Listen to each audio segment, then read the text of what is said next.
नमस्कार मित्रों, दोस्तों, आइए फिर अपने चैनल पे चलते हैं। सब कुछ सबके लिए मैनी मोर। इसकी एक जो मैं बनाता हूँ, जो माइंड से संबंधित या सेफ्टी संबंधित जो भी वीडियोस हैं, उसके अंतर्गत एक बना रहा हूँ वर्क परमिट, जो कि एक ऐसा टूल्स है जो कि प्लांट और माइंस की काफ़ी प्रभावशाली है, इफ़ेक्टिव है सुरक्षित कार्य करने के लिए। और ये हर काम जो कि लेना पड़ता है, बहुत सारे जो आगे मैं बात करूँगा उस पर वो लेना ज़रूरी है। तो आइए पहले भगवान का स्मरण करते हैं, फिर इस पर अपन डिटेल्स में आएंगे।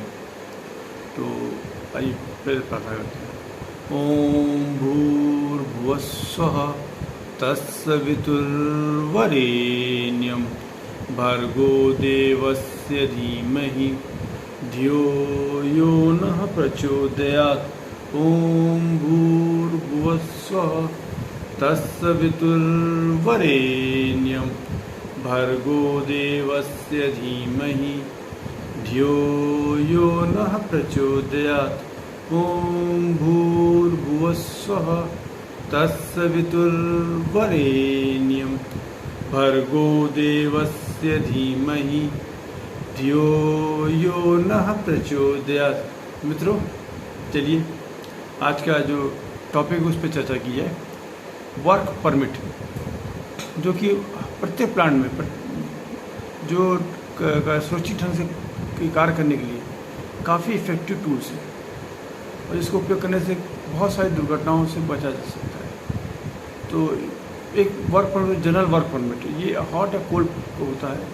इसके साथ ही सहायक कुछ वर्क परमिट होते हैं, जैसे confined space work permit, work and height permit, excavation permit, electrical permit और हाउसकीपिंग और हॉइस्ट परमिट एंड लोबरिंग परमिट। और तो ये मुख्यतः मेन परमिट्स हैं जो खदान में खदान प्लांट या माइंस कहीं भी काम करना है तो आप लें तो आप काफ़ी सुरक्षित से कार्य कर सकते हैं।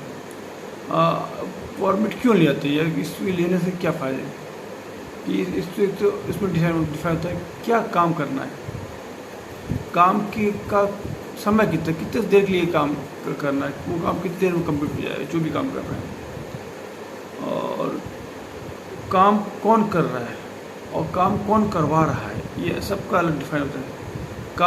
जो कार्य किया जा रहा है उसमें जो ऊर्जा स्रोत होते हैं, जो या उसको किसको आइसोलेशन करना है। जो मैंने एक पहले बनाया था, उसमें एक वीडियो पहले बना सकता, take out, try out and lock out, take out and try out, एक मैंने बनाया था वीडियो। उस पर आपको डिटेल्स मिल जाएंगी ऊर्जा के सोर्स के बारे में। तो उसमें से किसी सोर्स को आपको आइसोलेट करना है, वो एक अलग रहता है। काम को सुरक्षित ढंग से कार्य करने के लिए कौन कौन से SWP या का पालन करना है और कौन से SOP सबको बना के पालन करना है। जनरल परमिट के साथ जो जनरल परमिट लिया जाता है प्रत्येक कार्य के लिए, उसके साथ कौन कौन से स्पेशल परमिट और चेकलिस्ट लागू होगी, उसका भी डिटेल्स होना चाहिए। काम को सुरक्षित करने के लिए क्या क्या कंडीशंस हैं और क्या क्या उसमें सुरक्षा साधन पालन किए जाएंगे, उसकी भी व्यवस्था रहती है। काम के दौरान क्या क्या सेफ्टी बरती जाएंगी और क्या क्या PPE, पर्सनल प्रोटेक्टिव इक्विपमेंट, क्या क्या उपयोग किए जाएंगे, मतलब जो कार्य कर रहे हैं उसमें क्या क्या ये पर्सनल प्रोटेक्टिव यूज़ करेंगे, वो भी उस जो परमिट उसमें डिफाइन होना चाहिए।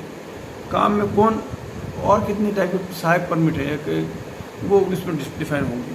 ये मुख्यतः जो पॉइंट्स थे मैंने बताया आपको, ये परमिट किसी परमिट के लिए आवश्यक होते हैं। आजकल बहुत सारे काम हो रहे हैं, अगर बिना वर्क परमिट्स के आप काम करते हैं तो जो सेफ्टी अवेयरनेस नहीं हो पाता और दुर्घटनाएँ होती हैं। इसलिए वर्क परमिट से जुड़ी सभी बातों का पालन करना चाहिए, उसकी जानकारी लेना चाहिए। तो सभी रूटीन और नॉन रूटीन वर्क जो कार्य किए जाते हैं जिससे दुर्घटना होने की संभावना रहती है, उन सभी के लिए एक परमिट लेना आवश्यक है। वो चाहे कंपनी के कर्मचारी कर रहे हों या कॉन्ट्रैक्टर कर्मचारी कर रहा है, या थर्ड पार्टी किसी भी टाइप के जो इसमें ह्यूमन इन्वॉल्व है, जिससे दुर्घटना हो सकती है, वो काम कर रहे हैं, तो उसके लिए परमिट देना आवश्यक है। चाहे वो कंपनी का पर्सन जो परमानेंट एम्प्लॉय वो काम कर रहे हैं, कॉन्ट्रैक्ट में जो पर्सन उनके लिए, या ये थर्ड पार्टी से काम करा रहे हैं, किसी के लिए भी ये परमिट देना आवश्यक है।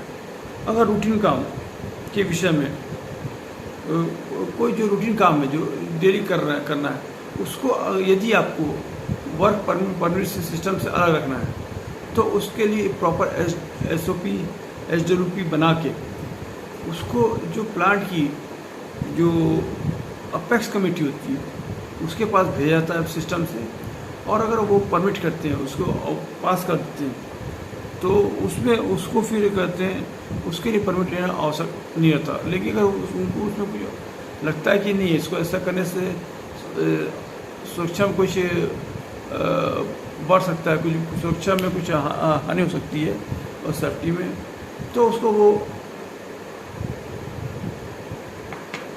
उसको रिफ्यूज कर सकते हैं।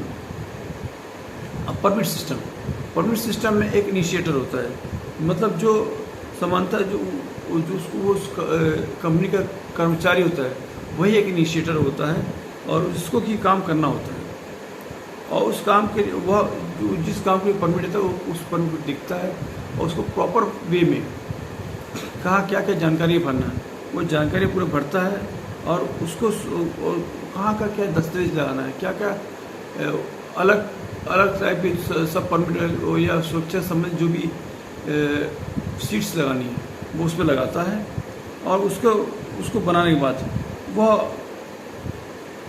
परमिट दिए गए साथ में वह दिखता है परमिट दिए गए जो भी कार्य हैं वो सुरक्षित ढंग से हो रहा नहीं हो रहा उसका भी निरीक्षण करता है। परमिट सिस्टम के लिए एक कस्टोडियन होता है। कस्टोडियन वो पर्सन होता है जो कि उस एरिए जहाँ वर्क चल रहा है, क्योंकि जहाँ कोई प्लांट या एरिया को विभिन्न जोन में बांट दिया जाता है, वहाँ के अलग अलग कस्टोडियन होते ताकि उसकी देख रेख अच्छे से हो सके, तो सेफ्टी के जो नॉर्म से पूरे हो सके, तो कस्टोडियन होता है। तो कस्टोडियन वो परमिट को लेता है, और उसकी जिम्मेदारी होती है कि वो उसको अच्छे से चेक करता है और रीचेक करता है, और उसमें उसको लगता है कि कुछ और सावधानी और जो उसको इंक्लूड करता है।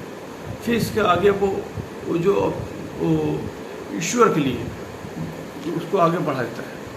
ये जो प्रोसेस बता रहा हूँ मैं, फिर इसका ईश्वर जो कि कंपनी का पर्सन होता है और उसका अधिकृत कर्मचारी होता है, और जो कि इसके जो कस्टोडियन का सहकर्मी होता है, वो परमिट से संबंधित आइसोलेशन को सुनिश्चित करता है। जो इसमें आइसोलेशन करना है या जो और सेफ्टी मिलता है उसको सुनिश्चित करता है, और दस्तावेजों को या जो भी सेफ्टी संबंधित जो भी रिकॉर्ड्स है उनको चीज़ों को चेक करता है। चेक करने के पश्चात वो उसको कार्य करने की अनुमति देता है। मतलब 2-3 प्रोसीजर में गुजरना पड़ता है। पहला एक जो फर्स्ट होता है कि इनिशिएटर उस परमिट को बनाता है। बनाने के बाद वो अब जो एरिया के कस्टोडियन को देता है। कस्टोडियन उसको थोड़े चेक करने के बाद ईश्वर पास भेजता है। ईश्वर उसमें जो भी दिखता है कि हाँ आइसोलेशन करना और क्या जो भी और उसको जो लगता है सावधानी के लिए वो चीज़ उसमें डालता है, और उसके बाद उसको कार्य करने की अनुमति देता है। परमिट सिस्टम में जो आइसोलेशन करना समानता जो भी पावर के स्रोत हैं उनको अलग करने के लिए एक जो पद्धति थी लॉकआउट, टैग आउट और ट्राई आउट, इसको लागू करते हुए वो एकदम सुनिश्चित करना पड़ता है कि उससे वो आइसोलेट प्रॉपर वे में हुआ कि नहीं। इसके लिए मैंने एक वीडियो बनाया भी है, लॉकआउट, टैग आउट और ट्राई आउट। उसको आप मेरे जो है ये अपना चैनल के उसमें जाकर देख सकते हैं, तो आपको मिल जाएगा, और उसको आप कहते हैं वो उसको भी आप थोड़ा कर सकते हैं। तो अब ये होने के पश्चात एक को परमिटी होता है। को परमिटी या तो कंपनी का बंदा हो सकता है या कॉन्ट्रैक्टर का आदमी, वो जिसको वास्तव में काम करना होता है, वो उसकी जिम्मेदारी होती है कि परमिट में लिखी गई जो भी बातें होती हैं और इसी तरह जो भी सुझाव दिए सेफ्टी संबंधित उनको प्रॉपर वे में पालन करना और सावधानी जो भी सावधानी दी गई उनको सावधानी पूर्वक उसको काम करना और उसको सुनिश्चित करना कि जो काम कर रहे हैं वो सेफ्टी और सुरक्षित तरीके से हो रहे हैं। अब आगे चलते हैं। मुख्य रूप से एक जनरल परमिट होता है और जिसकी दो कैटेगरी होती है, एक हार्ड वर्क परमिट और दूसरा सॉफ्ट कोल्ड वर्क परमिट। किसी भी काम के लिए जनरल वर्क परमिट लेना आवश्यक है, एक्सेप्ट अगर अपेक्स कमेटी उस जो रूटीन काम है उसके लिए अगर उससे छूट दे देती है तो उसके जो लिए आवश्यकता नहीं पड़ती है। तो किस प्रकार काम हो और कोई भी जनरल वर्क परमिट के साथ कोई स्पेशल काम हो रहा है, जैसे या तो आपको ये वर्क एंड हाइट का करना है या फिर आपको कंफाइंड स्पेस में काम करना है, तो वो एक परमिट वो भी साथ में लेना आवश्यक है। इस टाइप की जो भी मैंने जो बताया था आपको अलग अलग, तो वो भी जो स्टार्टिंग में तो उसको भी लेना आवश्यक है, तो वो भी ले जाता है। अब कहीं पे जहाँ पे 1.8 मीटर से अधिक ऊंचाई पर काम किया जा रहा है तो वर्क एंड हाइट का परमिट लेना अति आवश्यक है। तो सुरक्षा दृष्टि से बहुत ज़्यादा जरूरी है कि वहाँ के आदमी को गिर के चोट लगने या बड़ी दुर्घटना होने का चांस रखते हैं, तो वो जरूरी है। जब कहीं भी एक्सकेवेशन खुदाई काम करना है तो वहाँ पे एक्सकेवेशन से संबंधित जो भी स्पेशल परमिट है वो लिया जाता है और उसी साथ वहाँ प्लान और उसको बनाया जाता है। वहाँ दिखा जाता है कि उस जहाँ एक्सकेवेशन कर रहा है वहाँ कोई नीचे से केबल तो नहीं जा रहा है, कोई पाइपलाइन तो नहीं जा रही है या कोई इस टाइप की है जो डैमेज हो सकती है, जिससे कोई दुर्घटना हो सकती है, वो उस परमिट में मेंशन रहती है। तो ये अब अगला आता है इलेक्ट्रिकल संबंधित कोई भी कार्य किया जाता है या इलेक्ट्रिकल मोटर में काम करना है, कोई मैकेनिकल उसमें ऑपरेटर्स में काम करना है तो उसको आइसोलेट करना है, तो इसके लिए आइसोलेशन वाला इलेक्ट्रिकल परमिट लिया जाता है और उसको आइसोलेशन करने के लिए लॉकआउट, टैग आउट और ट्राई आउट का सिस्टम से उसको वो किया जाता है। अब कहीं कन्फाइंड स्पेस जैसे किल में काम करना है, किल बंद पड़ी है, बंद करने के बाद उसमें अंदर काम करना है तो वहाँ कन्फाइंड स्पेस रहता है, या वाटर टैंक या डीजल टैंकी के अंदर काम करना आपको, तो कन्फाइंड स्पेस का परमिट आपको लेना जरूरी है। वो लेने के बाद ही आप उसको आगे काम कर सकते हैं। अब जहाँ लिफ्टिंग काम करना तो लिफ्टिंग संबंधित वर्क परमिट लेना पड़ेगा। जहाँ आपको लोवरिंग करना है लोवरिंग संबंधित वर्क परमिट लेना पड़ता है।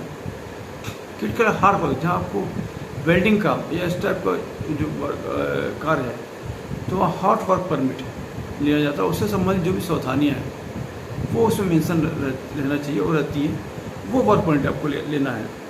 तो इसी प्रकार साथ साथ स्कफ फोल्डिंग जहाँ आपको मचान बनाना है तो उसके जो स्कफ फोल्डिंग जो ट्यूब है, रॉड है, उसकी क्या साइज़ है, क्या है, उसको डिटेल उसमें रहता है। तो टो में किस टाइप की फिक्स करना है वो सब डिटेल उस परमिट रहता है। तो उस परमिट को भी उस टाइप कोई काम को लेना आवश्यक है। तो मित्रों ये जो है परमिट के सभी परमिट को अपना जहाँ जो जरूरत है वहीं पे उसको प्रॉपर वे में लेना जरूरी है, अगर नहीं तो दुर्घटना के चांस और बढ़ते हैं। जनरल वर्क परमिट काम के हिसाब से संभावित ऊर्जा स्रोतों कोई लिस्ट बना लेते हैं और उसको आइसोलेशन करने का भी प्रावधान कर लेते हैं। और इस तरह के दौरान यदि कोई काम के दौरान ड्राइव को अन्य अस्थायी तौर पर चलाना है तो उसके लिए भी इनिशिएटर को भी एक प्रकार का इश्यूर को जारी करने इश्यूर से एक विशेष अनुमति लेना पड़ती है और लेने के पश्चात ही उसको चेक करने के लिए उसको चलाया जाता है। जनरल परमिट को हर शिफ्ट के अनुसार जिस शिफ्ट में काम हो रहा है तो पहला शिफ्ट वाला आके जब आउट करेगा तो दूसरा शिफ्ट वाला उसको रिन्यू करेगा। थर्ड शिफ्ट वाला मैं यदि काम चाहता हूँ तो थर्ड शिफ्ट वाला रिन्यू करेगा, तब उसमें आगे काम करेगा। और काम खत्म होने के पश्चात उस जगह की हाउस कीपिंग मस्ट है। तो हाउस कीपिंग परमिट लेके वहाँ क्या क्या जो चीज़ जहाँ की है वहाँ प्रॉपर वे में रखना, कैसे जमाना, और ताकि आगे कोई धोखे से उसमें टकरा जाए और दुर्घटना हो जाए, इस टाइप के बचने के लिए हाउस कीपिंग मस्ट है। तो चाहे मित्रों इससे एक चीज़ क्लियर होता है, चाहे काम थोड़ी देर का हो चाहे ज़्यादा देर का हो, और यदि आप काम कर रहे हैं तो आपको परमिट पड़ेगा, एक जनरल परमिट लेना पड़ेगा। एक्सेप्ट यदि आपके एपेक्स कमेटी ने उस काम को जो रूटीन काम है उसके लिए परमिशन दी हुई है, उसको छोड़ के, और साथ साथ इसका सारे निकल की और यदि आपको कोई स्पेशल काम करना है तो उस स्पेशल काम से रिलेटेड सहायक परमिट भी लेना है। तो मित्रों एक छोटा सा मेरा व्याख्यान बोल दीजिए, यह आपकी जानकारी के लिए मैंने एक जनरल परमिट एक वीडियो बनाया है जो आपके लिए काफ़ी लाभप्रद होगा। आप इसको देखिए, सुनने से बोलते बहुत सारी चीज़ें अपने आप याद हो जाती हैं, तो आप उसको फिर देख के फिर उसको करने की कोशिश करिए। तो मित्रों अब मैं विदा चाहूँगा, फिर मिलेंगे अपने अगले किसी वीडियो में और किसी नई जानकारी के साथ में। तो धन्यवाद मित्रों पूरा देखने के लिए, और इसको मेन मुद्दा है पालन करिए, और साथ ही साथ अपने माइनिंग कम्युनिटी में सेफ्टी संबंधित चीज़ें इसको आप कहते हैं ज़्यादा से ज़्यादा उनको शेयर करिए।